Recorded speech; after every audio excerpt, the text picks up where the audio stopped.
entering year 6 of the Mick Cronin era at UCLA, first year in the Big Ten. And after his first season, gets his footing.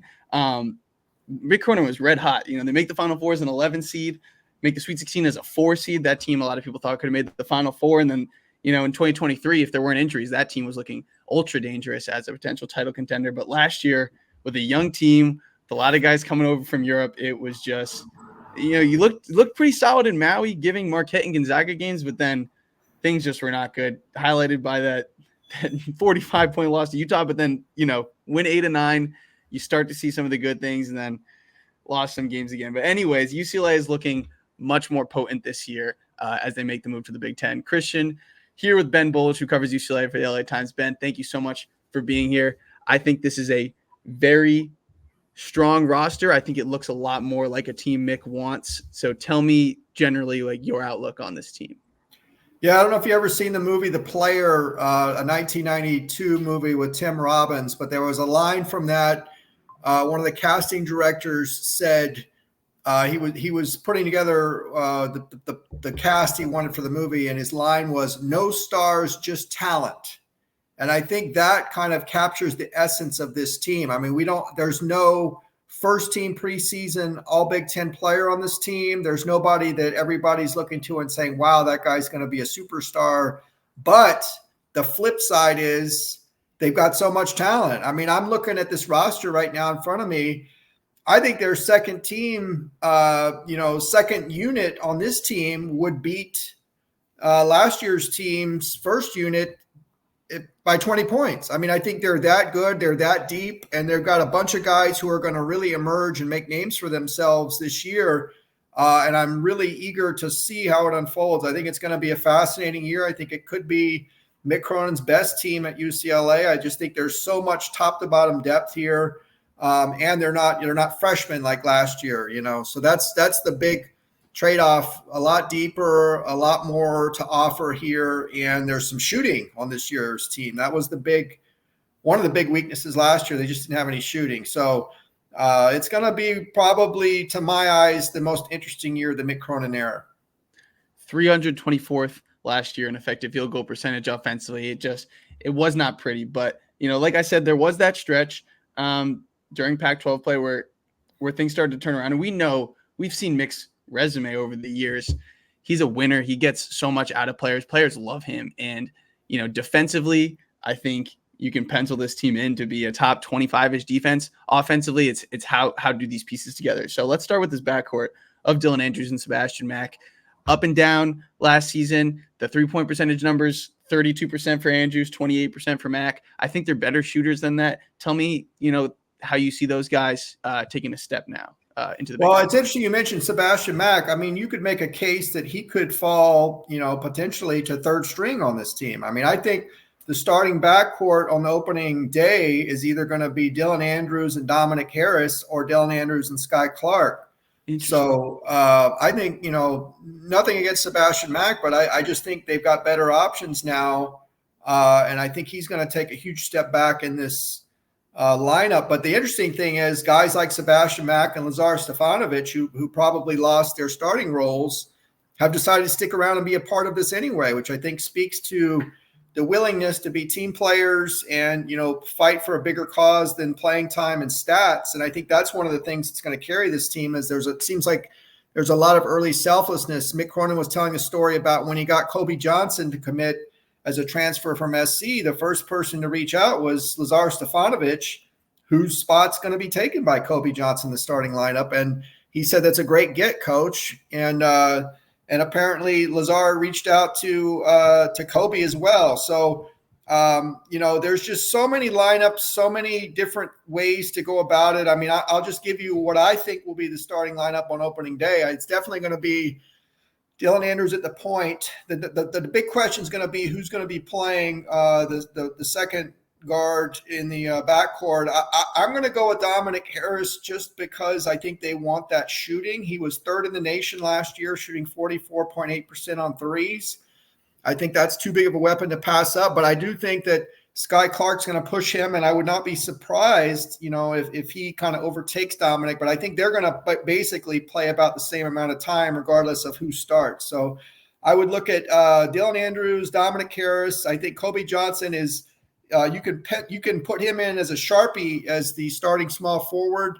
And then I think Tyler Bilodeau, transfer from Oregon State, will start at the 4. And then I think William Kyle III, the transfer from South Dakota State, is going to start at the 5. So, we can revisit that a little bit later, and maybe I'll look like an idiot. But I feel pretty confident right now, and that's the lineup. But let me say this. I mean, their second lineup, their second unit, you've got, potentially Sky Clark at the point. You've got maybe Sebastian Mack at the 2, Lazar Stefanovic at the 3, Eric Daly Jr., transfer from Oklahoma State at the 4, and Adai Mara, who was like a 5-star prospect from Spain at the 5. I mean, that's an incredible second unit. So that speaks to the strength of this team and the depth and all the ways that I think they can beat other teams. Ridiculous depth. It's interesting that maybe it's just because of last year and the fact that they stayed, like that Mac was there. But Dominic Harris, as you mentioned, like fantastic shooter, has been around the college game for a while. Totally cool with him starting. I didn't know that was expected, but that's awesome. And then Sky Clark, obviously very talented, was in the muck at Louisville last year, so kind of hard to evaluate some of those guys just because of how much of a nightmare that team was, but a very talented guard. So you've got options there, and I think you make a good point about the fact that guys like Stefanovic or Mack, whose roles look to potentially be decreasing this year, that they still wanted to be here. That says a lot about Mick and the culture and the depth, because he's got plenty of different options to go. And then that front court, Kobe Johnson, do-it-all athlete, obviously an interesting layer getting him from a rival, but he obviously wants to be here, and I think he fits really well into what Mick wants to do. You'd like to see his three-point shooting numbers go up as well, which is, I think, going to be probably the number one theme with this team, of that, because defensively, like I said, they're going to be great. He's kind of shaped like a Jules Bernard type of guy, like a very Mick kind of wing.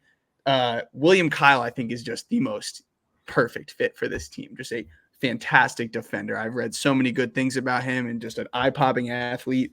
And then Bilodeau, Oregon State wasn't very good the last couple of years, but he was a bright spot. I'm pretty sure he played really well in that upset over Arizona.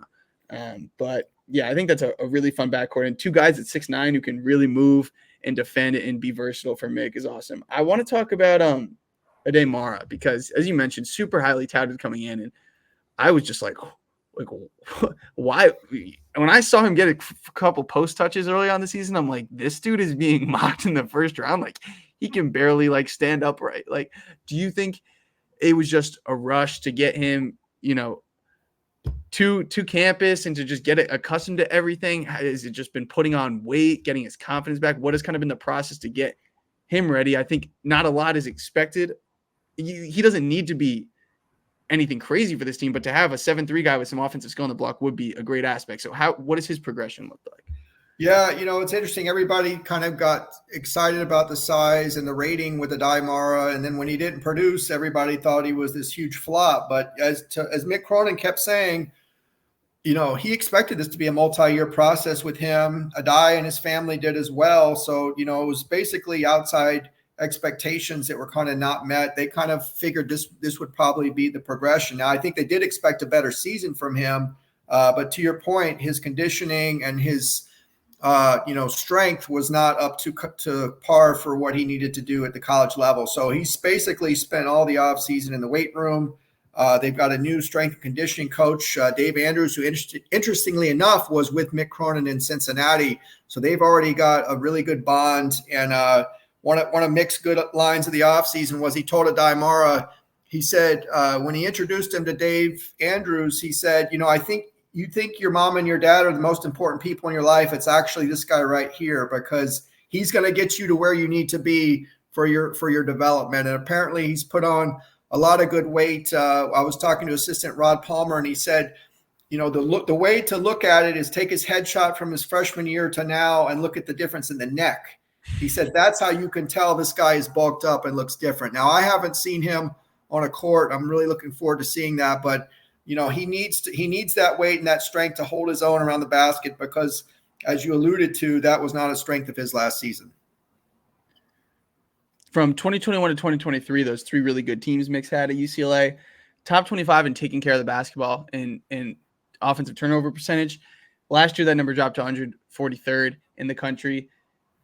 kind of just brings me to this point. I mean, we've talked about how there's 10 guys that are going to play on this team, and Dylan Andrews seems to be the most steadying force at the point guard position. What do you think his ceiling is as a player? I've got Tiger Campbell in my head as just a guy that Mick just trusted through and through, could play him as much as he wanted, had just such a good decision maker out there and taking care of the basketball. Not that he has to be Tiger Campbell, but do you think he can just be a really good point guard at the collegiate level? And I guess what was his offseason focus to take another step?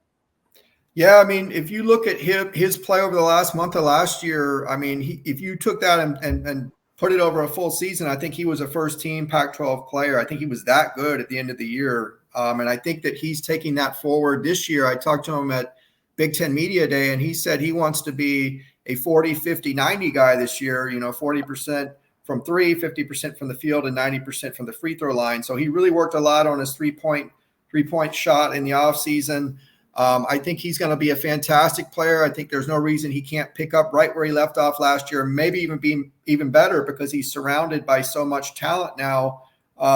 There's going to be – Mick Cronin said his message to his players is just go all out, all effort. Dylan Andrews is not going to need to play 35 minutes anymore, so he can go in there, especially defensively, and really take it to the next level. So, I expect Dylan Andrews to be the primary ball handler, Sky Clark to be kind of 1A there. And then another guy we have not even mentioned. I mean, there's some incredible stories we haven't even mentioned. Trent Perry, a McDonald's All-American freshman coming onto this team from Harvard Westlake, who they, flipped from SC. He was going to go to SC, and now he's coming to UCLA.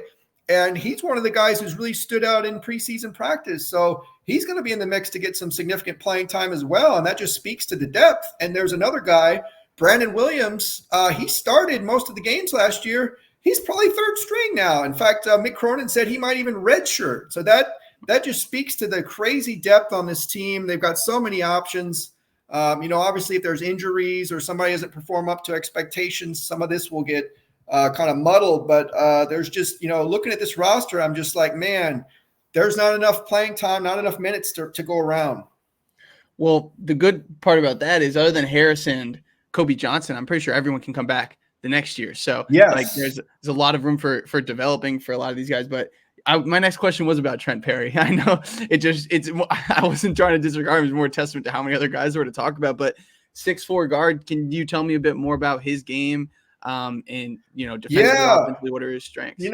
He's really impressed so far. They have those famous Rico Hines summer runs at UCLA, and I saw some footage from that, and he going up against NBA guys, and he just looks like somebody you would never imagine as a freshman. He just looks really composed and plays within himself, doesn't force anything. He's a good shooter, really good ball handler, perfect Mick Cronin player. And, from what I've heard and kind of projecting, I think he's going to force his way into this lineup and get some significant run here. So he's going to be kind of what I would say an X factor or a wild card in what they want to do this season. What would you say if UCLA is able to be, a top 3 to 5 team in the Big Ten? What is kind of the key to getting there? Because, as I mentioned, I'm very confident in Mick's ability with the talent, bringing a guy like William Kyle and just the way he hangs his hat on the defensive end and the way that he will yank guys out. I went to a lot of games when Mick was at Cincinnati, and I always found it so interesting. He'll put a guy in 45 seconds later, just bring him out and just stare at him. And just it's so funny to me because he has such command over his players as this just tiny little guy. But point I'm getting at is I think defensively, what you're going to get. And if you're not defending the way he wants to, guess what? He's got plenty of guys, so you're not playing. But I guess 3-point shooting, taking care of the basketball, and defense, if those things are there, what could possibly stop this team? Yeah, I mean, I guess the only thing that really could stop them is if for some reason they're not clicking on offense. I mean, I think defensively, we've talked about it, so much depth, and, he could do almost like hockey line substitutions where he puts five new guys in there and they go full court press. I mean, I think we're going to see some of these things. One of the most amazing things of watching UCLA under Mick Cronin is he'll go on the road. I've seen it happen 3 times. I saw it happen at Marquette. I saw it happen at Stanford, and I saw it happen at Maryland. They get up by they just blitz teams in the first half, and they're up by 17 points 10 minutes into the game, and the game's over. And, most of that's defensively. So I think we're going to see a lot of that this year. I think they'll get back to that. But, to be a contender to go to the Final Four, they really need to take a huge step forward on offense. They need to be efficient. They need to make three-pointers. They need to get a lot of easy baskets. But, some of that will come from their defense. So that's already going to be kind of baked into that. But they need to be much better three-point shooting team because they were, pretty awful last year. In fact, for much of the season, they were on pace to be the worst three-point shooting team in school history. But they pulled out of that, the last month or so. But that's what I look for is what's going to be the key to this team. Can they take just this huge leap offensively? If someone on this team is a first-round NBA draft pick next year, who would you bet on? Ooh, that's a tough one. I mean, I think that I could see Kobe Johnson being just a late first round guy, just based on his kind of 3-and-D stuff. Kind of. In the mold of God, I'm doing a mind blank here. The guy from Washington from a couple of years ago who was so good defensively. Bible? Yes. Yeah. He could be that kind of player, maybe even a little bit better offensively. I could see him doing that. He could be the second National Defensive Player of the Year from UCLA in 3 years after Jalen Clark did it 2 years ago. So he would be a candidate. I really like Tyler Bilodeau's upside. It might not be this year, but I think next year he'll be, a first team all Big Ten player. He could eventually be a first rounder, just incredibly skilled. Those two guys. And let's not forget Dylan Andrews. Dylan Andrews, I think, has definite NBA upside. He needs to continue to take that amazing leap, take another leap. If he takes another leap this year like he did last year, he could be a first-round guy. So those would be the top three. And then, of course, Trent Perry. But I think he'll be a multi-year player at UCLA, and eventually we can assess his stock a little bit better. I guess that was I'm feeling more confident about UCLA talking to you. My one hesitation was, like I said, I was so confident in the defense and just the depth taking such a big step from last year, but was just the lack of maybe a star, just because Mick has just had guys like Johnny Juzang and Jaime Jaquez and even Jules Bernard, he's in the NBA now, and Tiger Campbell is such a great college point guard. I'm like, do they have just that leadership that when the going gets tough on the road in the Big Ten, who can be that clear guy? Is it going to be as a community? That was my, I guess, one hesitation. But I think the two guys who could do that. Dylan Andrews is very quiet, and he acknowledges that, but he's already taken some steps forward there. But I think the guy they're going to look to is probably going to be Sky Clark. I've only talked to him once, but he just has a presence about him where he can kind of be that galvanizing guy in the huddle when things are going wrong or they need somebody to say something. And Dominic Harris as well. I mean, he's been around college basketball for so long. Those would be the two or three guys that I think will do that. So I don't think that's going to be an issue for them like it was last year when they had 8 freshmen. But one of the things you said that I wanted to chime in on, not having a star. Mick Cronin said he could foresee them having 8 different leading scorers this year, in individual games. So this is going to be one of those teams where they're probably going to have, 5, maybe even 6 guys averaging low double figures in scoring, but no standouts. But to me, that makes them a really hard scout, really hard to guard. Different guys can step up every night. So when you're scouting and getting ready to play this team, it's going to be really hard.